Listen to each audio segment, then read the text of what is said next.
The Adventures of Kintaro, the Golden Boy, Part 2. Japanese Folk Tale.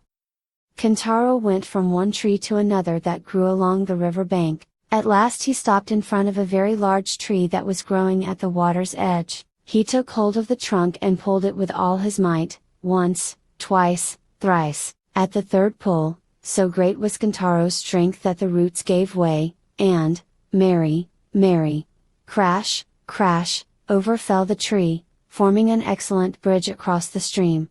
"There," said Kintaro, "what do you think of my bridge? It is quite safe, so follow me," and he stepped across first. The four animals followed. Never had they seen any one so strong before, and they all exclaimed, "How strong he is! How strong he is!" While all this was going on by the river, a woodcutter, who happened to be standing on a rock overlooking the stream, had seen all that passed beneath him. He watched with great surprise Kintaro and his animal companions. He rubbed his eyes to be sure that he was not dreaming when he saw this boy pull over a tree by the roots and throw it across the stream to form a bridge. The woodcutter, for such he seemed to be by his dress, marveled at all he saw, and said to himself, "This is no ordinary child. Whose son can he be? I will find out before this day is done." He hastened after the strange party and crossed the bridge behind them. Kintaro knew nothing of all this, and little guessed that he was being followed. On reaching the other side of the river, he and the animals separated, they to their lairs in the woods and he to his mother, who was waiting for him. As soon as he entered the cottage, which stood like a matchbox in the heart of the pine woods, he went to greet his mother, saying, "Oxen, mother, here I am." "Oh, Kimbo," said his mother with a bright smile, glad to see her boy home safe after the long day. "How late you are today! I feared that something had happened to you. Where have you been all the time?"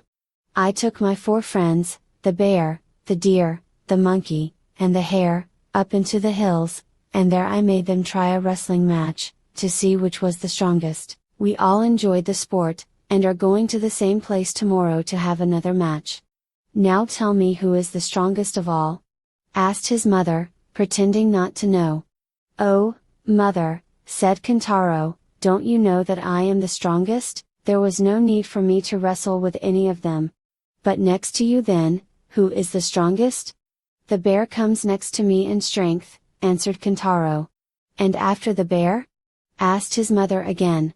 "Next to the bear it is not easy to say which is the strongest, for the deer, the monkey, and the hare all seem to be as strong as each other," said Kintaro.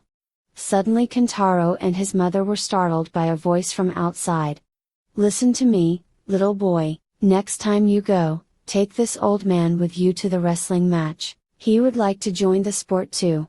It was the old woodcutter who had followed Kintaro from the river. He slipped off his clogs and entered the cottage. Yama-uba and her son were both taken by surprise. They looked at the intruder wonderingly and saw that he was someone they had never seen before.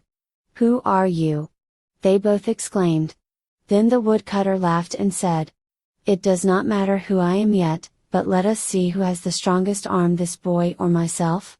Then Kintaro, who had lived all his life in the forest, answered the old man without any ceremony, saying, "We will have a try if you wish it, but you must not be angry whoever is beaten."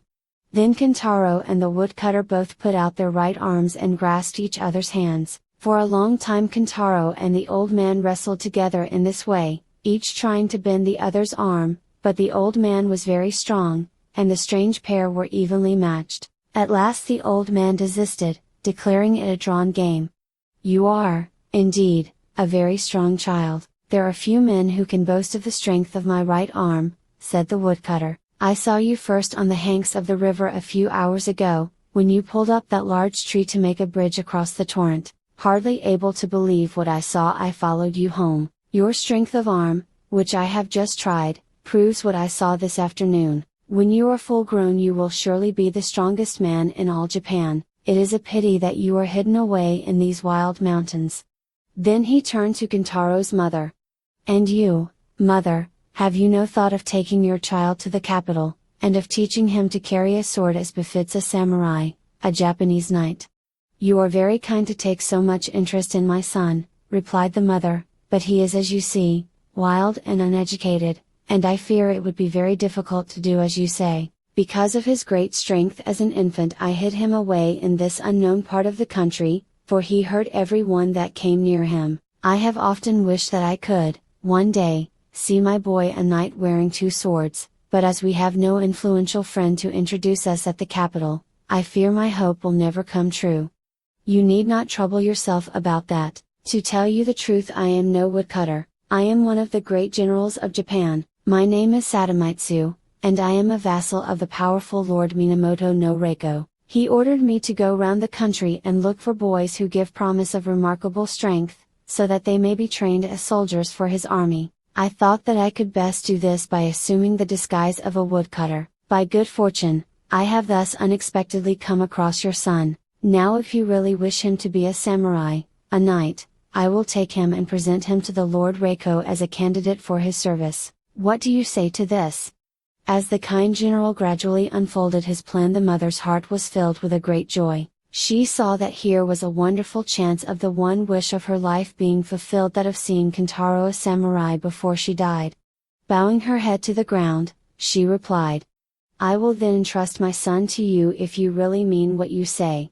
Kintaro had all this time been sitting by his mother's side listening to what they said. When his mother finished speaking, he exclaimed, "Oh, joy! Joy! I am to go with the general, and one day I shall be a samurai."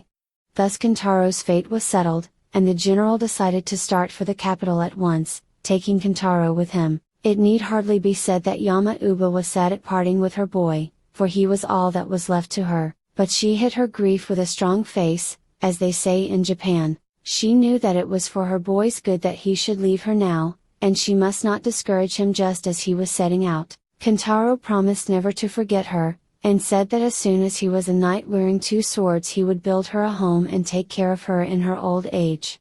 All the animals, those he had tamed to serve him, the bear, the deer, the monkey, and the hare, as soon as they found out that he was going away, came to ask if they might attend him as usual. When they learned that he was going away for good, they followed him to the foot of the mountain to see him off.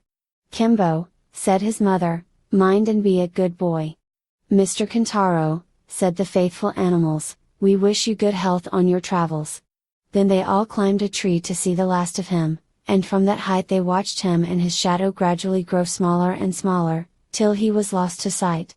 The General Sadamitsu went on his way rejoicing at having so unexpectedly found such a prodigy as Kintaro.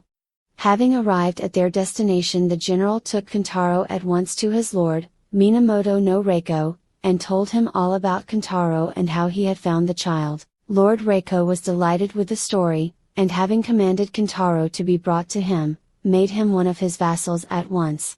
Lord Reiko's army was famous for its band called, the Four Braves. These warriors were chosen by himself from amongst the bravest and strongest of his soldiers, and the small and well-picked band was distinguished throughout the whole of Japan for the dauntless courage of its men. When Kintaro grew up to be a man, his master made him the chief of the Four Braves. He was by far the strongest of them all. Soon after this event, news was brought to the city that a cannibal monster had taken up his abode not far away and that people were stricken with fear. Lord Reiko ordered Kintaro to the rescue. He immediately started off, delighted at the prospect of trying his sword. Surprising the monster in its den, he made short work of cutting off its great head, which he carried back in triumph to his master. Kintaro now rose to be the greatest hero of his country, and great was the power and honor and wealth that came to him. He now kept his promise and built a comfortable home for his old mother, who lived happily with him in the capital to the end of her days. The end.